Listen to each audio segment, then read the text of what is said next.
adalah julukan bagi negaraku, Indonesia. Memiliki sumber daya alam yang melimpah, wilayah perairan yang lebih luas dari daratannya, yang sering dijadikan sebagai tempat pelayaran dan perdagangan. Namun, apa daya, semua itu tidak bisa bertahan lama. Badai datang menerjang mereka yang membantu para konglomerat mengisi perut. Tak pernah berontak dan protes dengan nasib yang tak kunjung membaik, disertai hidup yang pas-pasan, membuat mereka kecewa. Begitu pula di Pulau Bali. Di balik keindahan panorama alam Bali yang sangat menakjubkan, tersimpan potensi besar perikanan di Pulau Dewata ini, terutama di bagian Bali Utara, lebih tepatnya di Kecamatan Grogak. Namun, semenjak berdirinya sebuah PLTU di daerah Selokan Bawang, tepat di pesisir utara, membuat perekonomian nelayan sekitarnya menurun.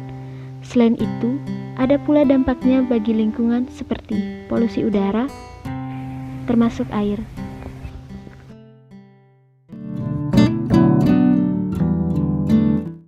Nenek moyangku seorang pelaut, gemar mengarung luas samudra, menerjang ombak tiada tanding, menempuh badai sudah biasa. Tadi Pak, Kamu ngapain?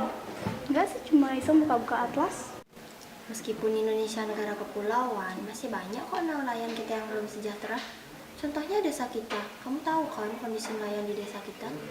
Iya sih Kak, kadang adik suka bingung tahu kenapa sih nelayan yang udah menyelesaikan, udah berkontribusi dalam memiliki kita malah dibalas dengan hal-hal yang kayak gini. Suka kesel tau. Iya, nelayan kita kalah dengan nelayan asing dari segi peralatannya. Apalagi dengan hadirnya PLTU yang telah menguasai laut kita. Iya sih Kak, kehadiran PLTU ini benar-benar mempersulit nelayan kita. Dulu tuh nelayan kita banyak banget dapat ikannya, sekarang malah semakin sedikit. Apalagi sekarang malah berdampak juga ke perekonomiannya, malah menurun drastis juga. Udah, ayo kita pulang, nanti kita bantu bapak ke pantai. Ya bentar, ini nih. Jadi marah lagi. Kan Udah, cepetan.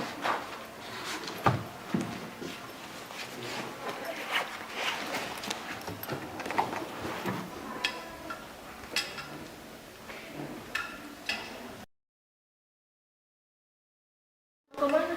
Mau pulang dulu.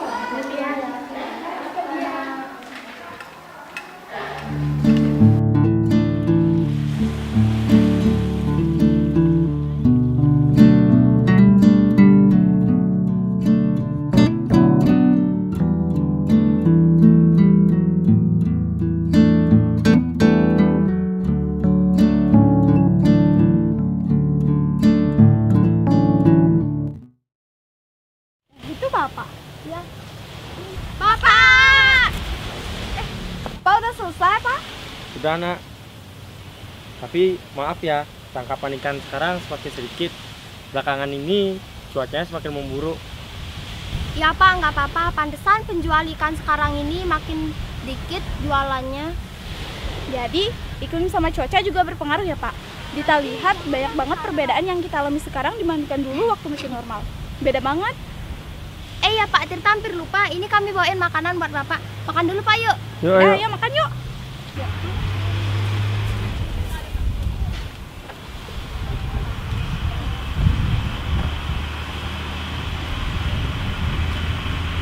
Asik makan. Lapar banget sih. Kamu ini kebiasaan. Ini Pak. Nah, Itu airnya.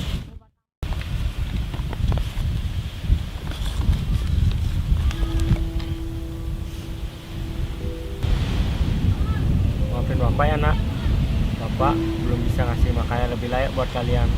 Bapak belum bisa jadi bapak yang baik.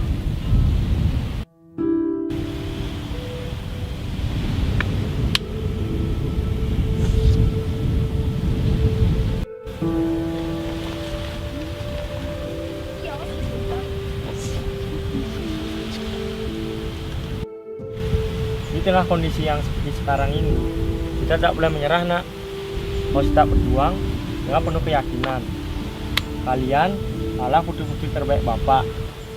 Bapak menaruh harapan besar pada kalian berdua, generasi muda penerus bangsa, agar nantinya ketika kalian tumbuh besar dan sukses, kalian tidak lupa dengan rumah yang kalian jadikan tempat berteduh, berkumpul dengan keluarga, desa, warga, bahkan laut yang setia membantu kita untuk mencari nafkah. Dan tentunya negara ini, Indonesia, tetaplah cintai, jaga, dan lestarikan, baik itu sosial budayanya, adat istiadatnya, dan sumber daya alamnya. Kalian berdua adalah putri kebanggaan Bapak. Bapak tidak tahu sampai kapan Bapak bisa menemani kalian berdua. Semangat ya nak, jangan pernah merasa putus asa. Siap Pak, kami bakal pegang dan amalkan ucapan Bapak. Ya benar itu Pak.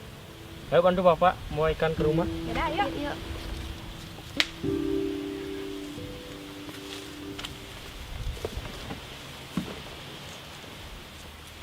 Yaudah, yuk.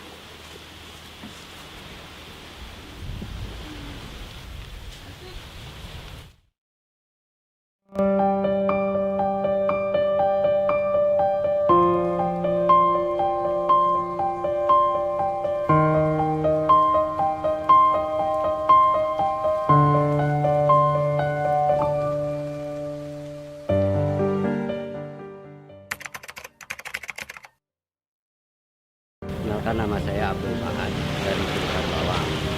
Dampak BLTU semenjak BLTU yang saya rasakan adalah pekerjaan saya berkurang sebagai nelayan, ikan sudah tidak ada, dan juga pernapasan saya kurang nyaman semenjak BLTU karena debu-debu dari limbah BLTU banyak dampaknya.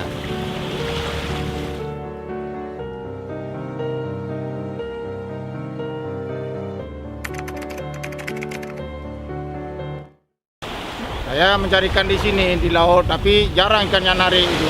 Jam segini saya sudah pulang. Tapi dapat kecil-kecil ikannya. Yang penting saya ya enak-enak aja kerja mancing di laut gini ya Sabu. Dapat segini kecil dapat. Kalau kedalamannya 50 meter itu kemungkinan ikannya besar-besar Bu. Di sini agak sulit lah mencari ikan kecil begini.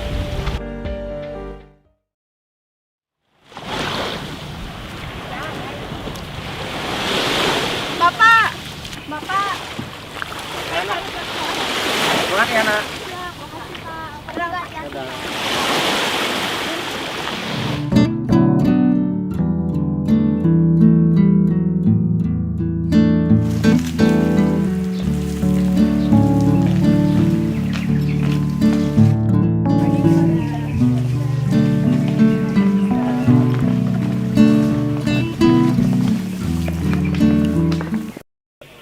Kak, hari ini kita dapat pelajaran geografi kan? Ya, hari ini kita dapat pelajaran juga. Hai. Yang pertama, Bab baru kan? iya bab baru. Nah kalau nggak salah sih kakak baca tuh kita bakal dapat Indonesia sebagai poros maritim dunia. Tentang apa tuh? Aduh, belum nyampe sama sekali, jadi belum ada persiapan. Kak, ngerti nggak? Iya dong, nyatet dong. Nah dari yang kakak cari tuh dari internet sama buku dapatnya, kira-kira kita bakal mempelajari wilayah laut Indonesia, posisi geografisnya.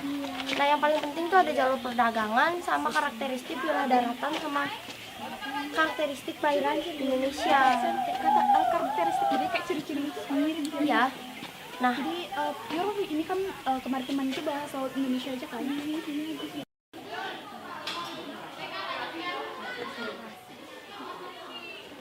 kita rasanya pengen banget bantu bapak biar tangkapan ikannya banyak lagi.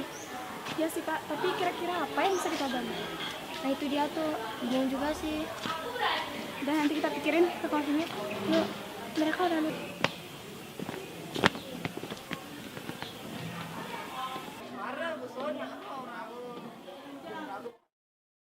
Selamat pagi semuanya. Selamat pagi. Hari ini kita akan belajar tentang Indonesia sebagai poros maritim dunia atau Indonesia sebagai pusat maritimnya dunia. Nah, sebenarnya ada yang mau ditanyakan? Ayo Dita. Baik Mister, izin bertanya. Nah, seperti yang Mister jelaskan tadi, belakangan ini kita mulai melupakan tentang laut kita gitu Mister. Nah, bagaimana sih cara mengembalikan julukan Indonesia sebagai poros maritim dunia agar bisa memajukan atau mengembalikan potensi-potensi laut kita seperti itu, Mister? Oke, terima kasih buat pertanyaan yang bagus. Jadi bagaimana cara kita mengembalikan supaya Indonesia kembali berjaya ya, poros maritimnya? Yang pertama adalah kita harus mengoptimalkan tol laut seperti yang sudah digadang-gadang oleh Presiden Joko Widodo. Jadi kita harus mengoptimalkan itu dengan pembangunan pelabuhan. Dan yang kedua adalah kita harus memperhatikan nasib para nelayan. Karena nelayan itu adalah garda terdepan dari poros maritim kita. Bagaimanapun caranya, kita harus membuat nelayan sejahtera, baik dari segi kebijakan ataupun peran serta masyarakat.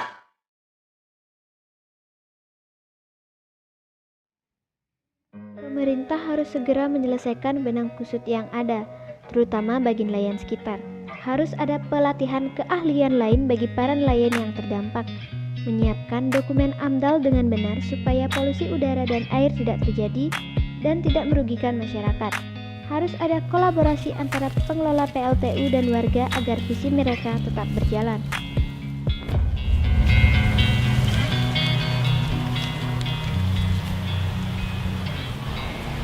Semoga dengan adanya hal ini, masyarakat jadi lebih peduli dengan lingkungannya dan dapat menjaga kenyamanan bersama.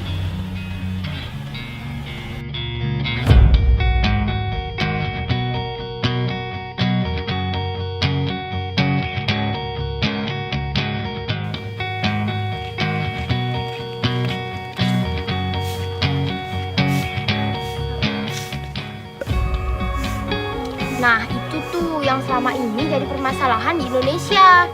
Sampah plastik menumpuk di lautan. Ya, itu juga ada. Kita sebagai generasi muda harus dapat mengatasi permasalahan tersebut.